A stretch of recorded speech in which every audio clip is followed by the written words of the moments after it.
Decode the world unfiltered.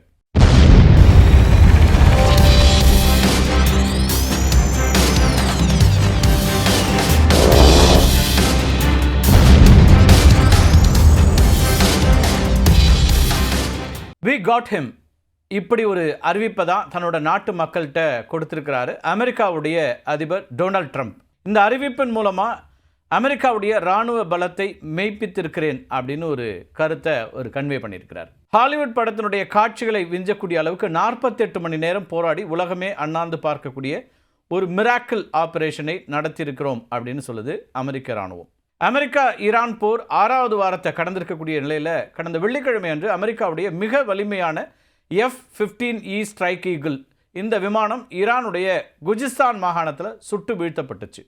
இது பற்றி நம்ம ஏற்கனவே காணொலிகளில் பார்த்துருக்குறோம். தொடக்கத்தில் இது F-35 அப்படின்னு ஈரான் சொன்னிச்சு, அதாவது சுட்டு வீழ்த்தப்பட்ட விமானம் F-35 கேட்டகரி அப்படின்னு சொன்னாங்க. ஆனால் பாதுகாப்பு நிபுணர்கள் சிதறி கடந்த வால் பகுதியை ஆய்வு செஞ்ச போது அது F-15E தான் அப்படிங்கிறத உறுதிப்படுத்தினாங்க. அந்த விமானத்தில் 2 பேர் இருந்தாங்க, ஒருத்தர் பைலட்டு, இன்னொருத்தர் வெப்பன் சிஸ்டம் ஆஃபீஸர். இந்த விமானம் நொறுங்கிய சில மணி நேரங்களிலேயே பைலட் மீட்கப்பட்டுட்டார். ஆனால் 2வது வீரரான அந்த கர்னல் எங்கே இருக்கிறார் அப்படிங்கிறது தான் மர்மமாகவே இருந்தது. அவரை மீட்கிறதுக்காக அமெரிக்க இராணுவம் முயற்சி செய்தது அப்படிங்கிறதையும் நாம் ஏற்கனவே பார்த்துருக்கிறோம். ஈரானுடைய கரடு முரடான மலைப்பகுதிகளில் அந்த அமெரிக்க கர்னல் பாராசூட் மூலமாக குதித்து தலைமறைவானார். அவரை பிடிக்கிறதுக்கு உதவி செய்கிறவங்களுக்கு ஈரான் அரசாங்கம் என்ன சொல்லியிருந்ததுன்னா $66,000 சன்மானம் கொடுப்போம் அப்படின்னாங்க. இந்திய மதிப்பில் 60 லட்சம் ரூபாயை சன்மானமாக அறிவித்தாங்க. அவரை எப்படியாவது பிடிக்கணும் அப்படின்னு ஈரான் இராணுவமும் முயற்சி பண்ணுச்சு. இதையடுத்து ஈரானிய பழங்குடியினர்லாம் துப்பாக்கிகளோட மலைகளில் அவரை தேடி அலைஞ்ச வீடியோக்கள்லாம் இப்போ நம்ம சமூக வலைத்தளங்களில் வைரலாகி வரதை பார்க்குறோம்.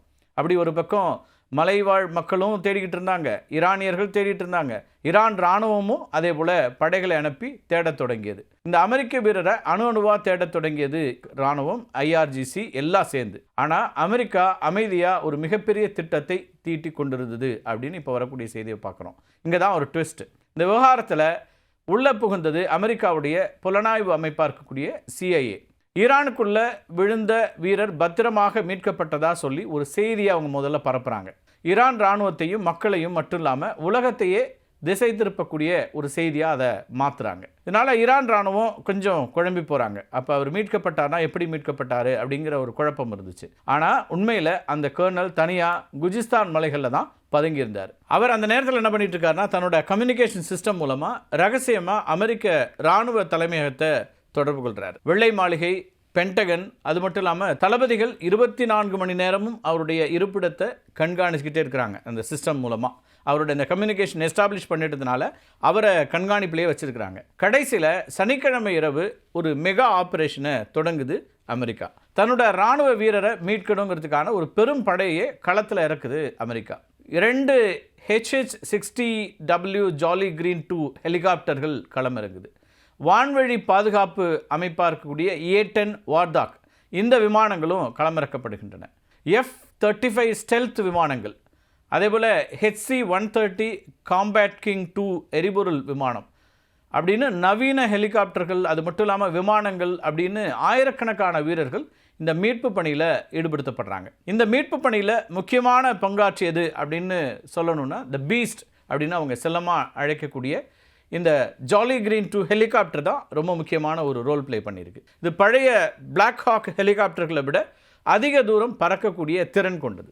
எதிரிகளோட குண்டுகள் எரிபொருள் டேங்கிகளை தொலைச்சாலும் அவை தாமாகவே மூடிக்கொள்ளக்கூடிய செல்ஃப் சீலிங் ஃபியூல் டேங்க்ஸ் திறன் கொண்ட ஒரு அமைப்பை கொண்டிருந்துச்சு. இந்த மலைப்பகுதிகளில் பதுங்கியிருந்த கர்னலை ஈரான் இராணுவத்தினுடைய துப்பாக்கி சுற்றுக்கு நடுவில் கயிறு மூலமாக மேலே தூக்கிறதுக்கு பவர்ஃபுல் ஹாய்ஸ்ட் இந்த ஹெலிகாப்டர்கள் தான் பயன்படுத்தப்பட்டிருக்கு. இதனோட கதவுகளில் பொருத்தப்பட்டிருந்த மெஷின் கன்கள் இருக்கு இல்லையா, அது தரையில் இருந்த எதிரிகளை சுட்டு வீழ்த்தி ஹெலிகாப்டருக்கு பாதுகாப்பு கொடுத்துருக்கிறது. இந்த மீட்பு ஹெலிகாப்டர் தரையில் இறங்கும்போது ஈரானிய தரைப்படை, அது மட்டும் இல்லாமல் கவச வாகனங்கள் தடுத்து விடக்கூடாது அப்படிங்கிறதுக்காக A-10 வார்தாக் விமானம் வான்வழி பாதுகாப்பை அது பார்த்துக்குச்சு. இந்த விமானத்தினுடைய முன்பகுதியில் இருக்கக்கூடிய GAU-8 அவெஞ்சர் அப்படிங்கிற ராட்சச துப்பாக்கி இருக்கு இல்லையா, அது ஒரு நிமிடத்திற்கு 4000 குண்டுகளை சுடக்கூடிய திறன் கொண்டது. ஈரான் இராணுவம் அமெரிக்க வீரர் பதுங்கியிருந்த இடத்தை நெருங்கிவிடாதபடி வான்வெளியிலிருந்து குண்டு மழையை பொழிந்து ஒரு பாதுகாப்பு வளையத்தை, ஒரு மாதிரி க்ளோஸ் ஏர் சப்போர்ட்டை இந்த விமானங்கள் உருவாக்கி கொடுக்குறாங்க. இப்போ அதே நேரத்தில் F-35 ஸ்டெல்த் விமானங்கள் இருக்கு இல்லையா, இந்த விமானங்கள் நேரடியாக சண்டையில் ஈடுபடாமல் ஈரானுடைய ரேடார் அமைப்புகள் எப்போது செயல்படுகின்றன, ஏவுகணைகள் எங்கிருந்து வருகின்றன அப்படிங்கிறதெல்லாம் கண்காணித்து மீட்பு குழுவுக்கு தகவல்களை கொடுக்கக்கூடிய வேலையை பார்க்குது.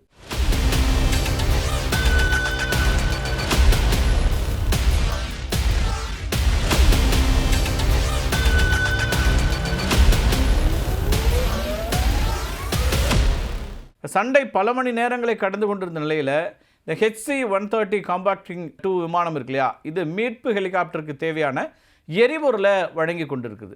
இந்த மீட்பு பணி அமெரிக்கா நினைச்சது போல் அவ்வளோ எளிதாக முடிஞ்சிடல. மீட்பு பணி விரிவடைந்த நிலையில் அண்டை மாகாணமான இஸ்ஃபஹான்லையும் மோதல்கள் வெடிக்கின்றன. அமெரிக்க வீரரை ஜாலி கிரீன் மீட்டு கொண்டிருந்த போது ஈரான் ராணுவம் மிகப்பெரிய தாக்குதலையும் நடத்துச்சு. ஒரு பக்கம் குண்டுகள்லாம் பாயுது, இன்னொரு பக்கம் ஹெலிகாப்டர் அந்த வீரரை தூக்கி கொண்டு மின்னல் வேகத்தில் பறக்குது. அப்போதான் அவரை மீட்டு விட்டோம் அப்படின்னு சொல்லக்கூடிய வி காட் ஹிம் அப்படிங்கிற அந்த மெசேஜை ட்ரம்ப் வெளியிடுறாரு. இப்படி தான் இந்த மீட்பு பணிகள் குறித்து ட்ரூத் சமூக வலைப்பக்கத்தில் பதிவிடுறாரு அமெரிக்க அதிபர் டொனால்ட் ட்ரம்ப். மீட்கப்பட்ட அதிகாரி ஒரு கர்னல் அந்தஸ்து கொண்டவர் அப்படின்னும், அவர் ஈரானுடைய கரடுமுரடான மலைப்பகுதிகளில் எதிரிகளால் துரத்தப்பட்டார் அப்படிங்கிறதையும் ட்ரம்ப் சுட்டிக்காட்டுறார். எதிரிகள் அவரை நெருங்கி கொண்டிருந்தாலும் அவர் ஒருபோதும் தனித்து விடப்படவில்லை அப்படின்னும், தானும் பாதுகாப்புத்துறை அமைச்சர் அது மட்டும் இல்லாமல் சக வீரர்கள் 24 மணி நேரம் அவருடைய இருப்பிடத்தை கண்காணித்து இந்த மீட்பு பணியை துல்லியமாக திட்டமிட்டதாகவும் பெருமிதம் அடைஞ்சு தன்னுடைய கருத்தை, தன்னுடைய குறிப்பை ட்ரூத் சோஷியல் தளத்தில் வெளியிட்டிருக்காரு டொனால்ட் ட்ரம்ப். இந்த மீட்பு பணியை ஒரு அதிசயம் அப்படின்னு அவர் வர்ணிக்கிறார், மிரக்கிள் அப்படின்னு சொல்கிறார்.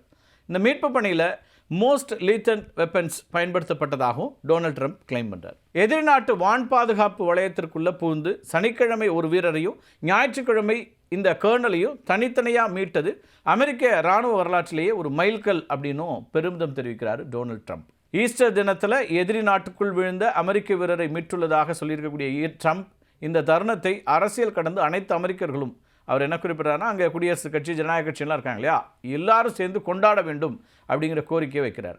உலகின் மிகச்சிறந்த மற்றும் தொழில்முறை சார்ந்த இராணுவம் எங்களுடையது அப்படின்னு பறைசாற்றுகிறார் ட்ரம்ப். தன்னுடைய பதிவினுடைய இறுதியில் கடவுள் அமெரிக்காவை ஆசீர்வதிக்கட்டும், அனைவருக்கும் இனிய ஈஸ்டர் வாழ்த்துக்கள் அப்படின்னு பதிவு போடுறாரு. ட்ரம்ப் இந்த மீட்பை மிராக்கிள் அப்படின்னு கொண்டாடுறாரு இல்லையா, அதே நேரத்தில் ஈரான் இந்த தாக்குதலை, இந்த மீட்பை, இதனை தங்களுக்கு கிடைத்த ஒரு இராணுவ வெற்றி அப்படின்னு சொல்லுது. ஈரானுடைய அதிகாரப்பூர்வ செய்தி நிறுவனமாக இருக்கக்கூடிய ஃபாஸ்ட் நியூஸ் என்ன சொல்கிறாங்கன்னா, ட்ரம்ப்போட பதிவை ஒரு மிகப்பெரிய தோல்வியை மறைக்கிறதுக்கு நடக்கக்கூடிய அவநம்பிக்கையான முயற்சி அப்படின்னு விமர்சிக்கிறாங்க. அமெரிக்க வீரரை மீட்க வந்த பல விமானங்கள் சுட்டு வீழ்த்தப்பட்டதா ஈரான் சொல்லுது. ஈரானுடைய புரட்சிகர காவல்படை வெளியிட்டிருக்கக்கூடிய தகவலில் இஸ்ஃபஹான் மாகாணத்தில் தேடுதல் வேட்டையில் ஈடுபட்டிருந்த அமெரிக்காவுடைய C-130 ரக இராணுவ போக்குவரத்து விமானத்தை ஈரானுடைய ஃபராஜ் ரேஞ்சர்ஸ் அப்படிங்கிற கமாண்டோ படை சுட்டு வீழ்த்தியது அப்படின்னு சொல்லியிருக்கு. காணாமல் போன வீரரை தேடி வந்த 2 பிளாக் ஹாக் ஹெலிகாப்டர்களையும் நாங்கள் அழித்திருக்கிறோம்னு ஈரான் ராணுவம் சொல்கிறாங்க. ஒரு வயல்வெளியில் கரும்புகை எழும் புகைப்படத்தை வெளியிட்டு இது அமெரிக்க விமானம் வீழ்ந்த இடம் அப்படின்னு ஈரான் தன்னுடைய கூற்றுக்கு வலு சேர்க்குது. இதுக்கு மத்தியில் நியூயார்க் டைம்ஸ் அறிக்கையில் ஒரு ஆச்சரியமான தகவல் இடம்பெற்றிருக்குது. அமெரிக்க படைகள் ஆயுத அமைப்பு அதிகாரியை, வெப்பன்ஸ் ஆஃபீஸர் இருக்கார் இல்லையா, மீட்ட உடனேயே அவரையும் கமாண்டோ படையினரையும் பாதுகாப்பாக வெளியேற்றுவதற்காக அனுப்பப்பட்ட 2 போக்குவரத்து விமானங்கள் ஈரானுக்குள்ள ஒரு தொலைதூர தளத்தில் சிக்கி கொண்டதாகவும், அமெரிக்கா உடனடியாக 3 புதிய விமானங்களை அனுப்பி அனைத்து அமெரிக்க இராணுவ பணியாளர்களையும் மீட்கப்பட்ட வீரரையும் பத்திரமாக வெளியேற்றியதாகவும் அந்த ஸ்டேட்மெண்ட் சொல்லுது. அது மட்டும் இல்லாமல் ஈரானில் சிக்கிய 2 விமானங்களும் ஈரான் கையில் சிக்கிவிடாமல் இருக்க வெடிக்க செய்து அழித்து விட்டதாகவும் நியூயார்க் டைம்ஸ் சொல்லுது. ஒரு வீரரை மீட்க அமெரிக்கா ஏன் இவ்வளவு முக்கியத்துவம் செலுத்தியது அப்படிங்கிற கேள்வி உங்களுக்கு எழலாம்.